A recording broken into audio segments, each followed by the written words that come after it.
ele acaba de lançar esse livro aqui nas mãos dos juízes. Quer dizer, você que acompanha o esporte e hoje acompanha essa mudança de regras, o intuito é todo esse. Todo esse. A gente estão falando de lutadores mais velhos, e a gente sabe que as sinapses do cérebro, elas emitem os sinais. Quando você já tomou muito nocaute, knockdown, eles já entendem o que é aquilo.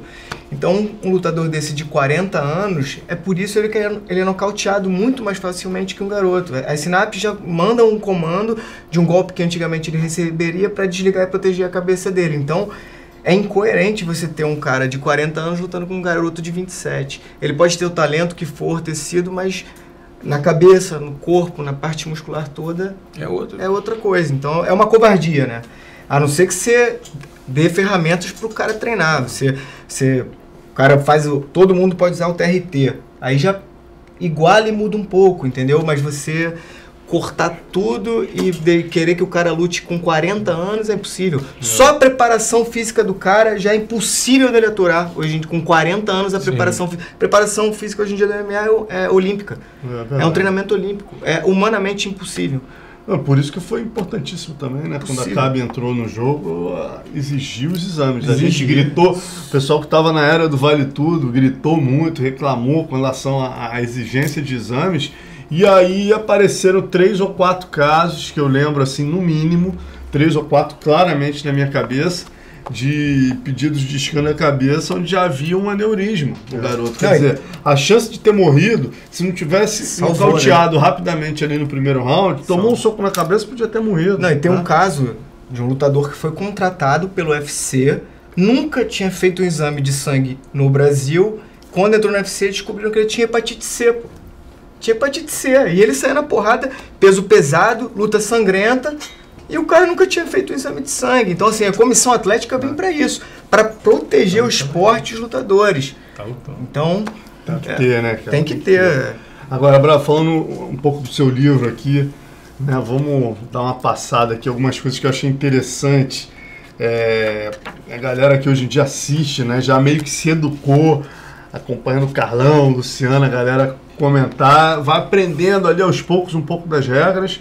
Mas você trouxe aqui vários detalhes muito interessantes, como, por exemplo, os 3Ds. Fala um pouquinho desses 3Ds, que eu acho que é muito legal. Às vezes a galera tá em casa, fala, pô, o cara tocou mais, né? E uma coisa que marcou no teu livro, a importância do dano, que é um dos 3Ds, né? A gente usa os 3Ds mais para você enxergar um 10-8, né? Então, para você enxergar um 10-8, você tem que sempre lembrar dos 3Ds, que é dano, domínio e duração. E você não necessariamente precisa ter os 3Ds para ser um 10-8. Então, vamos dar um exemplo. Você pode ter um lutador que domina a luta intensamente, não precisa nem ser os 5 minutos, mas ele dominou intensamente. Damian Maia é um jiu-jitsu com uma efetividade sufocante. Aí eu trouxe um termo que eu falo que é o sistema de afogamento, drowning system. O Damian Maia, você sente ele afogando o atleta. Você vê o cara desesperado querendo sair da posição e o Damian arrasta. Então, assim, o cara com domínio amplo como esse, ele merece ser recompensado por isso. Então, você tem ali um D muito intenso com uma duração 10-8. Ou você tem muito dano, não precisa ter ido pro chão, mas você tem uma luta em pé com um adversário passeando em cima do outro. Thomas Almeida, se eu não me engano, fez um 10-8 lá atrás no UFC, que eu falei, isso é um 10-8. Ele deu um show pro público. Ele jogava cotovelada rodada, batia embaixo, em cima, e o outro cara não fazia nada. É inadmissível um juiz olhar aquilo e não falar, pô, isso é um 10-9. Você tem que valorizar tudo, aquele esforço, você tem que recompensar de Até porque são 3 rounds, né? E isso pode fazer a diferença. Pode fazer diferença, pode gerar um empate. É justo você ter um empate. É justo você ter um empate. Eu chamo isso de técnica, eficiência, ataque e defesa. O cara tem as 4 qualidades onde ele falou. Então, técnica, eficiência, ataque e defesa. Você tem os 3Ds, que é dano, domínio e duração, e você está sempre procurando eles. E o dano quer dizer também uma coisa importante, né, O dano é o mais importante, assim, é porque quando você faz o curso, você recebe lá a regra, e era uma coisa que eu estava falando com o mestre, que é fácil você ler aquela regra, mas interpretar ela, entender aquela regra, o contexto daquela regra, é difícil. Então qualquer um pega a regra no site, lê e acha que entendeu e não entendeu.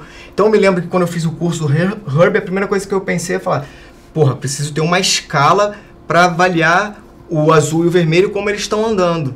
E aí eu me lembrei da barrinha do Street Fighter, né? Porque lá você tem 3 níveis de soco, forte, médio e leve, né? e como ela andava. E aí eu comecei a pensar, falei, porra, eu tenho uma régua. De um lado aqui, uma régua pro azul, uma régua pro vermelho, e eu vou andando essa régua. Só que a régua, ela é finita. Ela tem fim, chegou uma hora que ela tem fim. Eu falei, porra, eu preciso de uma coisa melhor. Aí eu trouxe aqui até pra brincar, que é isso aqui. Então assim, você tem um lutador azul avançando. Você vai pontuando, o juiz está sempre conversando com a cabeça dele e pontuando aqui. Então eu imagino na minha cabeça exatamente isso, o azul. Beleza, e aqui eu consigo travar. Então assim, eu quedei o cara e não fiz nada, eu travo e mantenho ela aqui. O vermelho está na minha cabeça. O vermelho está batendo e avançando, então essa régua está andando. No final do round, eu tenho isso aqui. Pra dizer você vê quem é o 10-9. Se eu tivesse a régua lá no final... Esse cara merece. Ele tem um sistema de moeda. Tem um sistema de moeda que eu também acho muito interessante. Né, que você... porque o sistema de... A galera... beleza. E como você avalia um jab? Então você tem duas formas de você pontuar esse golpe, né? Primeiro, todo golpe, grappling e strike, todo golpe que toca o alvo, ele deve ser pontuado. Por quê? Se você jogou aquele jab na intenção de pegar, ele tocou, ele tem que ser pontuado. Errou, não. Tocou, ele é pontuado. E aí você vai mencionar, pô, o jab pegou. Como foi esse jab? Foi forte? É a primeira vez que você pontua o golpe. Depois você vai pontuar o dano e o efeito que ele causa. Então você aumenta essa pontuação desse jab. Como a gente viu agora a Rose machucando com 3 jabs, ela abrindo um corte na Jéssica. São jabs de impacto. E você vai medir, porra, pegou com impacto e qual é o efeito que ele causa na lutadora. E aí você vai progredindo na sua pontuação e a moeda serve para isso. Jab, pum, pegou. Qual o valor que você daria para esse jab? 2 centavos? 5 centavos? Pum. Qual é o efeito dele? 0, porque pode ter que não tem efeito. Você não avança. Efeito, porra, 5, cara, sentiu, andou para trás, se machucou, se aumenta a pontuação desse jab. Uma outra coisa importante que você fala no livro, né, que eu acho que é legal pontuar pra galera, é a questão da queda. A queda também tem uma importância. A queda tem uma importância gigantesca, porque quando você tem as duas, você tem o strike e o grappling como primeiro critério. Eles são iguais. Se eles são iguais, porra, você não pode tirar uma ferramenta do grappling. Como eu não posso tirar um jab do striking, porque o jab é um strike, E aí a queda vai funcionar da mesma forma. Ela é um strike do grappling. Ela é um golpe do grappling. Eu não posso tirar o valor dessa queda. Eu não tenho como... Tem muitos juiz que às vezes vai julgar e pensa, eu queria que o atleta fizesse isso. Você está morto. Você não pode pensar isso. Você tem que pontuar a ação que ele fez. Se ele quis simplesmente dar um passapé no cara, porque você tem o dano psicológico, que é demonstrar o controle daquela situação. Levanta e eu quedo, passapé. O cara levanta, vem pra cima de novo, você queda de novo. Porra, o dano que isso causa para um atleta é foda. Eu falo, cara, não consigo ficar em pé com esse cara. Então isso tem que ser valorado. Não existe progressão a partir da queda. A progressão é outra coisa. A queda, esse cara simplesmente quedou, caiu, meu irmão, você pontua. E aí você tem a moeda. Queda de amplitudes grandes que geram muito impacto tem um valor maior, 50 centavos. Uma queda muito leve, ela tem valor, 1 centavo, mas ela tem que ter valor, porque senão você desiguala, você dá uma vantagem para o strike e tira uma do grappling. Isso não pode existir. As valências, a gente tem que ter justiça. Legal, só uma coisa que você falou aqui é muito importante que as pessoas confundem. Isso é muito bom você falar, explicar aí para quem está nos assistindo. Queda é uma coisa, é um golpe. O que acontece pós-queda é outra situação. Aí você tem o jiu-jitsu, você tem o wrestling. Então, assim, elas não são associadas de maneira alguma. Porque o que acontece depois da queda é outra situação e a gente vai avaliar de outra forma. O cara quedou, eu pontuei. O que vem dali é outra forma. Inclusive, eu não posso falar de progressão após da queda, porque se eu te quedar e progredir, mas pode ser que o cara que está por baixo que vai me bater. Que progressão é essa? Que valência é essa da progressão? Tá entendendo? Não existe. Não tem, fica impossível você. Então a queda nunca vai ser pontuada. Você vai usar ela. Onde você vai acessar a queda? Não, ela funciona igual um jab. É igualzinho a um jab. Ela é um golpe do grappling e ela deve ser pontuada. É porque o que acontecia? A galera que não entendia, como eu falo, a regra tá lá, a pessoa lê, mas não entende. E aí o cara, porra, a queda vale 10 centavos, vale muito. Então chegava no final de uma luta muito disputada, numa luta mais assim, uma simples queda virava. Não é bem assim, porque você tem ali uma queda de valor 1, uma queda de valor 10, então você consegue equilibrar as ações. O que você não pode é não pontuar. E associá-la a uma progressão. Progressão é outra coisa. A gente tem uma luta que é o maior exemplo, que é o Bisping e o Saint-Pierre. Tem um round, eu não vou me lembrar qual, que o o Saint-Pierre cai por cima, o Bisping tá de guarda. Só que o Bisping começa a cortar o Saint-Pierre o tempo inteiro ali. Ele bate no Saint-Pierre, o Saint-Pierre aborta essa situação e volta para cima.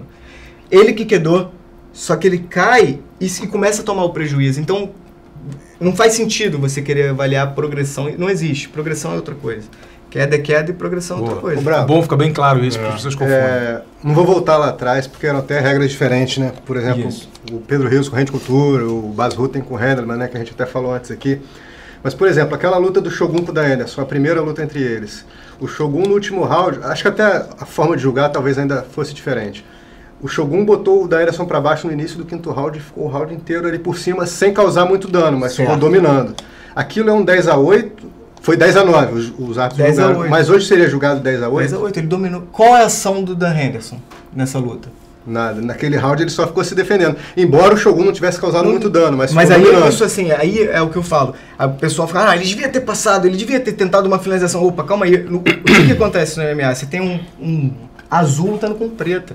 Eu não tenho como dimensionar isso, mas eu tenho como dimensionar o que ele quer fazer. Se o Shogun quis manter a luta ali embaixo, e ele manteve, ele foi efetivo e ele foi dominante.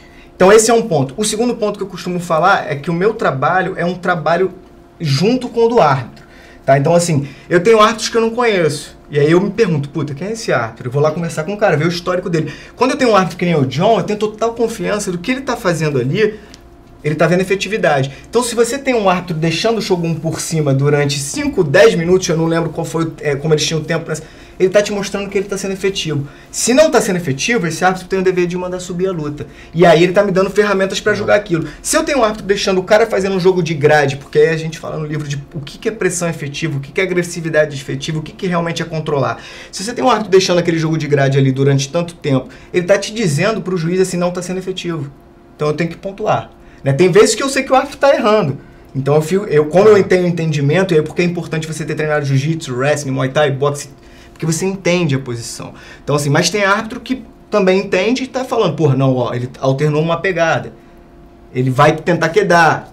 Então ele está te dando uma ferramenta para falar, técnico na grade ali, matando a cabeça, tá sendo dominante. Do outro, a gente não pode muitos exemplos, mas tem agora. O Aldo lutou com o Volkanov e tem um jogo de grade do Volkanov ali.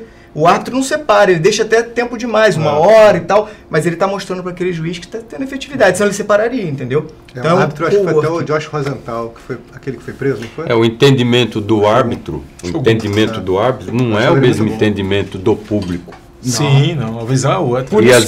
E não cortando bravo, no Muay Thai, por exemplo, o cara bate, soca, chuta, bate. No finalzinho do round, pum, soti, abriu. Pum, joelhada.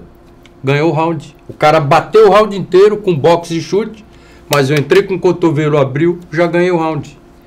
Você vai avaliar o dano. Os 2 últimos rounds. Os 2 últimos rounds. No livro eu tenho aqui um exemplo, a gente fala que é muito difícil você pontuar um 10-10, né? Porque um bom juiz tem que enxergar um simples detalhe para dar vitória para um dos lados. Exatamente. Então assim, é muito difícil você ter um empate. Nesse sentido, você tem um round muito disputado, eu acredito que é muito difícil. Mas, por outro lado, como a gente tem o MMA, o Jiu-Jitsu, às vezes contra um cara do Muay Thai, eu acho que você tem como equilibrar as valências. Então o mestre está falando, eu tenho um lutador que começou em pé batendo muito, pontuando, pá. No meio do round, aquele cara derruba e também tem um grappling muito efetivo. Então, para mim, essas duas valências, em raros esses casos, elas podem se equilibrar para você dar um 10-10. Só que, como não tem esse embaseamento na regra, a galera vai ser muito difícil que entendam isso. Ou você tem um knockdown no começo da luta. Foi um golpe com muito dano. Um knockdown. O cara caiu. Mas o cara recupera, bota pra baixo, tem um jogo muito ali. Às vezes pode ser não tão efetivo, mas ele domina. Será que a gente não teria um 10-10? Um equilíbrio de ações? Só que isso, para você chegar nesse entendimento, tem que explicar ao público, quem faz a regra tem que começar a entender também de luta.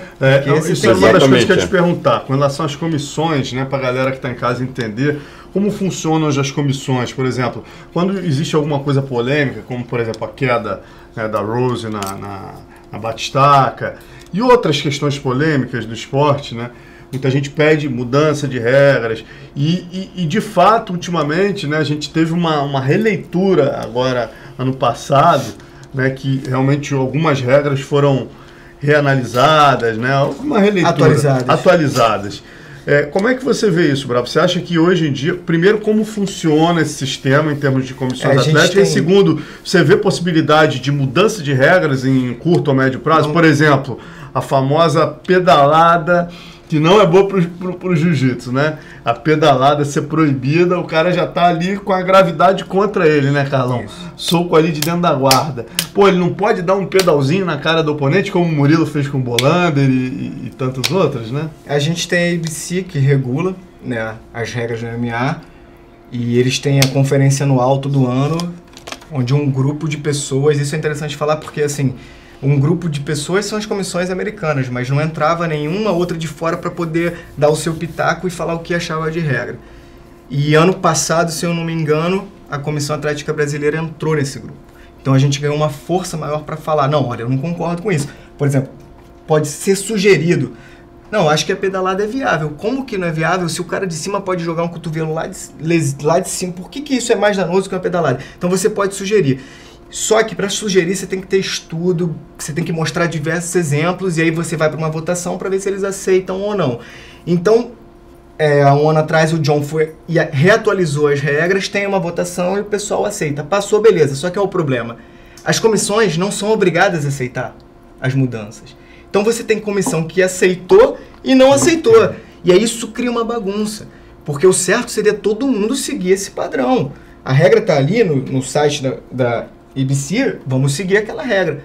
Mas eles não têm esse poder, e aí você gera essa confusão. Essa comissão aqui aderiu, essa aqui não aderiu, dar um oponente nessa de um jeito, né? E aí os caras estão... Isso é um problema até para nós, para nós comentaristas, né? Quando vai ter eu mando uma mensagem pro Carlão na hora, pergunto pro Bravo. Mas sabendo disso é entendível. Até o juiz, às vezes chega num lugar e fala, cara, qual é a regra? Só que é o seguinte, pro juiz não tem essa. Se você entende, se você sabe como julgar, você vai julgar da forma que você sempre julgou. E aí é uma coisa que eu costumo falar. Mudança de regra. Não. Não existiu mudança de regra. Tá? Pro árbitro existiu sim uma mudança.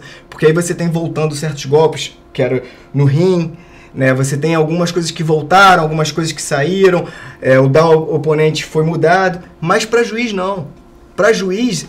Se você me perguntar, eu sempre julguei da mesma forma. Eu tenho uma atualização. Porque, por exemplo, 10-8, se você lê a regra, você vai falar assim, caramba, mas aqui na regra não me explica como que eu chego. Então o John foi e atualizou para que ficasse mais entendível. E esse John é o Big John. Oi? Esse John é o Big John. Big John McCarthy. E o livro vai além. Porque aqui é uma forma de você conseguir realmente interpretar as regras, entender como funciona a cabeça de um juiz. Porque o que me incomodava muito, incomoda até hoje, é quando a gente pega nas transmissões a pessoa falando, não deixem nas mãos dos juízes. Não, por isso que o nome é nas mãos dos juízes. Cara, pode deixar nas minhas mãos, porque eu sei... O bordão que eu usei foi por causa disso. O interessante é o pessoal público assíduo do MMA comprar até o livro. Com certeza. Porque esse livro aqui vai dar uma outra visão. Né? Vai dar uma outra visão. É inglês e português ainda. Porque, do lado de lá é inglês, do lado de cá é português. Porque a gente sabe que existem as incoerências na arbitragem de todas as modalidades. Né? No boxe, por exemplo, é uma coisa absurda. Por exemplo, quem viu, quem assistiu, Maidana e Mayweather. Mayweather perdeu. Primeira luta. Quem viu Mayweather e Juan Manuel Marquez? O Mayweather perdeu. Quem viu Manny Pacquiao e Mayweather? O Mayweather perdeu. Já vi que o mestre não gosta do Mayweather. Gosto. Só pegou o exemplo do Mayweather. Não, mas espera aí. Por quê? Porque alguma coisa acontece na obscuridade. Porque quem viu a luta, veja 10 vezes que mesmo a gente não entendendo 100% da regra do boxe, você fala, não é possível. Agora, na revanche do Mayweather com o Maidana, Mayweather ganhou. Agora eu quero ver ele numa revanche com se bem que já lutaram várias vezes, e com o Pacquiao. Eu quero essa luta agora com o Pacquiao, porque o Pacquiao ganhou. Inclusive nessa época eu estava no Canadá. Ali foi um erro absurdo da arbitragem. Agora sabe-se lá por quê. Eu tive um atleta chamado tem um atleta chamado Guilherme Faria, que lutou lá na Califórnia, que, pelo amor de Deus, aquilo ali não foi nem roubo. Ali foi demais. Pegando seu gancho, Vamos lá. Tem um detalhe importante que eu gostaria de falar com o Bravo, que é algo que é recorrente, muito em relação ao passado. E eu bato muito na tecla, falo que isso não existe mais. Primeiro que nenhum juiz rouba, né? O juiz não está ali para prejudicar ninguém. Né? Eu digo em termos de comissão. Você pode ter um juiz mal instruído. É isso que eu falo agora. Você Exatamente, pode ter um juiz mal preparado. Mal preparado. Nunca fez um treino de jiu-jitsu, nunca fez um treino de boxe. Como ele vai entender da dimensão de cada golpe e do valor, né, daquilo? Isso, mas vou falar roubar é um termo usual. Todo mundo usual, fala. Roubado, você vê depois. Você vê depois das transmissões, o pessoal, foi roubado, fulano foi lesado. Muitas vezes essas reclamações são decorrentes porque o cara não entende de regra. Ok, mas também tem o fato seguinte, tem juízes que não têm um conhecimento adequado, não, cara, o Bravo é um caso diferente, ele e alguns outros juízes de qualidade, da Matos também, entre outros, Saldamato, entre outros, são caras estudiosos da matéria, mas o que eu falo é o seguinte, é algo que o nego fala muito, que é errado, que isso não existe, é a pressão. Dizer que porque o cara tá lutando na casa dele, e aí o nego vai prestar pressão, e o cara vai perder, o juiz vai dar para o outro porque o outro tá em casa, isso é errado. Ou então porque é campeão, aí o cara que tá desafiando tem que fazer um pouco mais. Um pouco mais. Ou que nem isso. Falar perfeita colocação, juiz não tem emoção. Dizer que o cara só, o desafiante não fez o suficiente para tomar o cinturão. Não existe. É pontuação round a round, e esse papo da pressão da torcida não existe. O cara não vê. Não tem emoção. Não tem emoção. É um erro. Assim, foi no passado, verdade. Uma coisa que o Carlão perguntando isso que eu ensino para os juízes, eu via muito isso em curso. O cara ia fazer o curso, começava a assistir a luta e o professor tirava o som. E aí aquilo me incomodava. Eu falava, pô, não. Você vai tirar o som por quê? Eu quero o som. Eu quero que ele se confunda, porque ele não pode se confundir. Ele não pode escutar o público. Ele não pode escutar um treinador. Inclusive tem treinadores que são casca grossa, que entendem tanto da regra que induz o juiz, porque ele tá sentado do teu lado, ele começa a induzir e fala, você tá ganhando round, aí tem um jabzinho leve, ele, sentiu! Porra, então a gente não tem emoção. Não tem emoção, não tem amizade. Eu não cumprimento as pessoas que eu conheço no meu trabalho. Exatamente. Muita gente não entende. Isso é parte da tua regra, né? Não cumprimento. Porra, o Bravinho é cheio de marra, eu conheço. Não cumprimento. Eu tô ali pra trabalhar, não tem emoção, não tem amizade. Então, assim, não tem o campeão ter algum favorecimento. Não existe. Isso. Não existe. Eu não sei nem de onde veio isso. Eu acho que era do boxe. Não sei de onde vem essa história. Não, mas é do passado. Do passado tinha, porque os eventos eram muito regionais. No passado. Eu tô falando o seguinte. Hoje, realmente, que é a maior prova. 3-0 o Volkanovski no Aldo, no Rio de Janeiro. Sim, e o Aldo levanta os braços. O Dedé tá tempo que você ganhou esse round. Um dos rounds foi bem parelho e tal. 3-0 por 3 juízes. Mas também faz parte da tática do treinador. Né? Não, isso é uma outra coisa. Né? Porque é outra coisa. Mas o juiz não pode se influenciar. Isso é outra coisa. Comentarista e juiz não pode ser torcida. Não pode se influenciar. Tem que ser. O comentarista, ele não tem bandeira. Quando comento, eu não tenho bandeira. Pra mim, meu irmão, eu posso estar ali, pô, caramba, o fulano tá um cara bacana, ele seria legal de vencer. Mas quando eu tô comentando, pra mim é indiferente. Eu tô ali, eu tô frio vendo a luta. Porque o espectador merece meu respeito, porque tem gente que torce contra brasileiro. Credibilidade, né? Não, e tem gente que torce contra brasileiro. Então o comentarista não pode torcer. É a mesma coisa o juiz. Pior o juiz, porque ele influencia na carreira do cara. Exatamente, então são duas. Realmente não pode ter torcida. Você tá mexendo com sonhos. Um sonho, cara. A minha maior preocupação é isso. Exatamente. A gente tá mexendo com sonho e com vidas. Então, pra mim mesmo, assim, que às vezes você tá sentado de uma posição que você não consegue enxergar alguma situação. Então, assim... Desculpa até te interromper rapidinho, isso é uma coisa que eu queria dar o relato. Cara, é muito pior pra julgar da posição que vocês ficam do que como a gente fica, por exemplo, comentando, vendo a TV aqui, cara. Isso. Eu tava vendo agora o UFC Rio, me ligando nisso. Como é mais difícil julgar em loco. Isso. Você só tem um ângulo, os caras às vezes estão longe, virado para o lado oposto. Né? Na TV, quem está em casa, o público, sempre tem o melhor ângulo. Então é muito mais fácil julgar, mas... Por isso você tem os 3 juízes em 3 lados diferentes. Visões eu costumo falar que é uma triangulação, né? Igual o mestre sempre ensinou da triangulação do boxe, de caminhar no Muay Thai, a gente sempre soube disso, você tem uma triangulação ali. Então um juiz aqui, um numa ponta e outro numa ponta, você forma um triângulo. E eu falo isso porque o árbitro, às vezes, não se toca onde o juiz está sentado. Às vezes eu tenho um árbitro parado na minha frente. Eu sei que em situações não dá para ele se mexer, mas ele entendendo esse triângulo, ele se afasta um pouquinho para o lado para me dar uma visão. Então, assim, é tanta coisa que existe que a galera não consegue entender na hora de falar, não, mas esse julgamento foi, porra, o cara, é difícil. No UFC é nível internacional, a gente tem uma televisão aqui. Então a gente tem uma televisão aqui, e aí você tem que saber usar essa televisão. Porque caiu do outro lado, eu não tô vendo, eu vou botar meu olho na televisão que ela vai mostrar um ângulo melhor. Te dá o detalhe. Mas eu tenho muita gente que nessa troca de movimento perde um soco. Então você tem que estar muito safo na hora que você vai trocar a sua olhada. Não, agora acalmou aquela posição ali, eu olho. Então você tem diversas coisas, diversos mecanismos. Só aproveitando esse teu gancho, a questão do VAR, né? A gente mais ou menos sabe, mas explicando pra galera em casa, eu vejo muita gente perguntar, pô, já pode usar árbitro de vídeo no MMA, no UFC no caso? Você tem isso, foi ano passado, a Comissão da Califórnia trouxe isso, mas eles, assim, aí é concordar e não concordar. Eles usam essa ferramenta... Sequência final de luta, né? A gente teve o Bodão com uma cabeçada que acabou a luta, ele não volta um tempo atrás. Nesse caso você pode usar, entendeu? Um golpe legal causando o detrimento, o final da luta. Você pode usar. Eu acredito que você tem que usar em todas as situações de falta.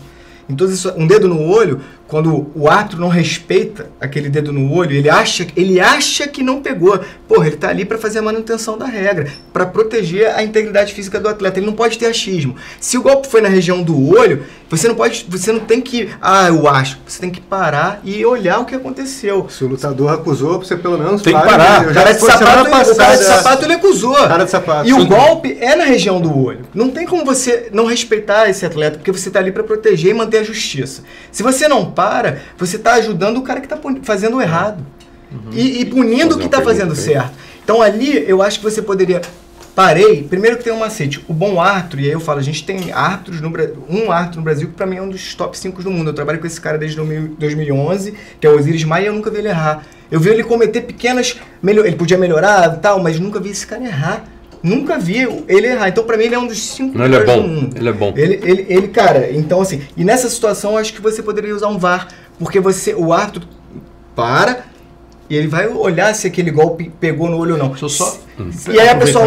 mas o atleta pode usar essa vantagem dele e fingir. Não, porque se ele olhar no VAR, ele fingiu, você pode punir o que fingiu. Você vai tirar o ponto dele ou até desclassificar, dependendo. Sim. O que você não pode, anos atrás, a gente ter tido um chute na linha de cintura, o cara fingiu que foi no saco, o árbitro não reviu e deu a vitória pro cara, entendeu? Então, uma dúvida, Brava, eu vi muita gente tocando nesse assunto, vou aproveitar para te perguntar. Na época não podia o VAR ainda, né? Não. É uma luta que foi muito polêmica, não vou perguntar a tua opinião, que eu sei que você não pode dar e tal, mas só para esclarecer para a galera, por exemplo, o Anderson e Michael Bisping, né, que foi extremamente polêmico aquele momento, situação do Rabidin, cara, não queria ser árbitro, tá naquela situação dele. Ali, hoje em dia, poderia usar o VAR e de repente rever o resultado? O resultado você não pode. Só para lembrar, né? Foi uma joelhada no segundo final do round. Quando soou o gongo. Soou o gongo, o Bisping cai e o Anderson vai comemorar. E o Rabidin não sabe se para ou se não para. Quer dizer, dificílima situação. Ali já é uma outra situação, né? Você tem o Herb se colocando em dúvida. Né? Que é uma coisa que ele tem que assumir a postura. Exatamente. E você tem o seguinte, mesmo que ele tivesse ali sentido aquilo, se ele não desistiu e bateu o gongo, ele tem o tempo dele para ele voltar. Então, assim, eu não vejo muito a discussão nesse sentido, entendeu? Bateu o gongo, o Herb não parou. O Herb podia, de repente, com aquela joelhada, acabou. A questão é essa. Ele não acabou, então ele assumiu essa decisão. E aí você não pode tirar o tempo dele de se recuperar, porque aí o cara vai pro banco e consegue se recuperar. Então, mesmo se ele tivesse sido nocauteado, isso mesmo. Mesmo ele sendo nocauteado no último segundo, se o árbitro não interrompeu, ele dá porque aí é uma coisa que eu falo do 10-7, né? É o nocaute pro juiz, é o nocaute pra galera. Mas aquele árbitro ali tem diversas situações que às vezes o cara cai com knockdown, ele tá no chão. Eu, como juiz, eu não consigo ver o olho. Eu não tenho essa troca desse cara. O único cara que tem essa troca é aquele árbitro. É o árbitro. Então a minha confiança é nele. Porra, ele tá vendo ali a reação do cara. O bom árbitro saca isso tudo. Se ele deixou voltar é porque ele sentiu... Eu não posso ter um árbitro com dúvida. Entendeu? Isso eu não posso. Porque aí ele tá com dúvida. Tá com dúvida... Tem algum problema. Ele tem que... Não, ele pode voltar. E o fato é que, assim, quem decide o final é o árbitro. Então, por exemplo, passou 3 segundos do gongo, o árbitro não ouviu ali, o ônus é do árbitro, nunca do lutador. Nunca do lutador. O lutador não, ele tá ali para auxiliar e manter a ordem, sempre do árbitro. Uma coisa interessante que vocês perguntaram do VAR é que também, além do VAR, hoje em dia a gente tem um segundo árbitro, tá? Então, Isso que eu assim, ia te perguntar. você tem um árbitro que recolhe as papeletas, porque ele está descansando, ele vai lá e pega as papeletas. Ele tem e você tem um segundo árbitro, isso é uma coisa também nova e pouco explicada. Então, digamos que eu sou o árbitro, e aí eu tenho ali uma galera trabalhando comigo, eu vou fazer aquela luta, e eu tenho 4 caras de fora. Eu vou olhar e falar assim, porra, esse cara aqui, que é o Carlão Barreto, é o cara Que é o segundo árbitro. Eu não preciso, eu vou escolher o meu que tiver no descanso. Tá. Eu acho que ele é o melhor e mais preparado. Então eu vou olhar pro Carlão e falar assim, Carlão, é o seguinte, você é meu segundo árbitro, né? Você tem que estar de olho em tudo pra mim. Qualquer dúvida que eu tiver, eu posso olhar o VAR ou te consultar. Você vai olhar ali o VAR, vai me dizer se você viu se foi um golpe legal ou não. E aí o que eles combinam é que esse segundo árbitro, o John faz isso muito com o Jaren Valel. Agora o John aposentou, mas eles tinham essa parceria. O Jaren, se você pegar, tem que ver os detalhes. Ele vai, quando abre o cage, ele tá aqui atrás escondido. O John, que é um gênio, ele dá um passo sem ninguém entender o que ele tá fazendo, ele bota a cabeça dele aqui, olha e pergunta, e aí? Ilegal ou não? E esse árbitro tá auxiliando ele o tempo inteiro. Então existe esse... É o terceiro olho. Porque assim, ele não consegue ver tudo. Não consegue ver impossível. tudo. Eu arbitrei muito, né? Eu arbitrei muita luta. E eu te digo o seguinte, que a visão do árbitro, ela é muito, muito diferenciada. E esses são frações de segundo, cara. Frações. Pra você parar uma luta ou não Muito parar. difícil, Eu já cometi erros de parar a luta antes, por detalhe, porque o cara recebeu o golpe e eu esqueci, eu não olhei pro olho dele, eu olhei pro corpo dele. E o corpo dele me dizia que ele estava fora de luta, mas o olho dele estava vivo. Ele estava vivo. Foi uma questão. Quando ele volta. Então o árbitro ele tem que ter uma visão muito interessante de tudo que acontece no redor da luta. Nos dois caras. O que está acontecendo? Num golpe, num posicionamento. Então o árbitro ele tem que treinar muito os olhos dele, assistindo muita luta, vendo muita luta, conversando muito com o juiz. Essa interação é de suma importância para que o árbitro se torne um árbitro melhor. E importante para o árbitro também. O árbitro tem que praticar muito luta. Ele não é só conhecer a luta, ele tem que praticar constantemente, porque a luta evolui.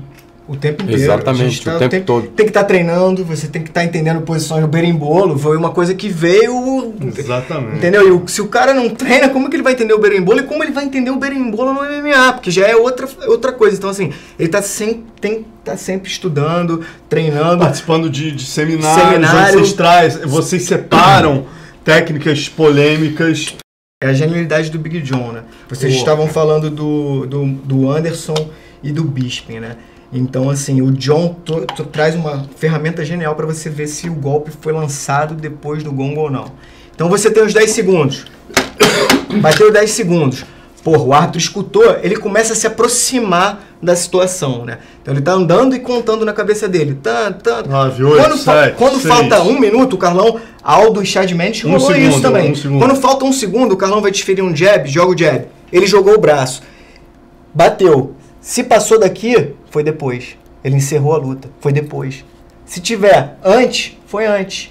Então o John ele entra, joga, se o teu jab passou, foi depois do gongo. Entendeu? Essa é uma ferramenta que ele traz de arbitragem, que quando eu vi isso, eu falei, pô, esse cara é um gênio. Perfeito. Não, e outra, né? Vamos dar reconhecimento ao cara. O cara teve uma importância fundamental na história do esporte. Sem dúvida. E impressionante. Quando a gente fez aquele especial, né, Carlão? Que o Carlão apresentou, a gente fez junto, tive a honra de ajudar no roteiro, que é o Regras do MMA. A gente teve a oportunidade de entrevistar o Big John. Cara, impressionante. Toda regra que eu perguntava, ele numa humildade, aquele jeitão dele, né? Tem marra nenhuma, mas assim, o cara participou da colocação daquela regra em algum momento, ele que sugeriu, e ele faz isso com uma humildade, não é com marra nenhuma não, né? Impressionante, segurar na grade, o Valide, ele conta 2 casos, botar o corpo, o Amauri foi chutado na cabeça, então assim, o cara realmente é uma lenda do esporte. Uma lenda. Esse aí tinha que estar no hall da fama, mas disparado. Eu vou te falar que depois que eu vi a importância desse cara, eu coloco ele assim como a gente fala do Marco Ruas. Ele é mesmo. Eu acho que é um atentado à história do esporte. O Big John não tá, ele é a própria história do esporte.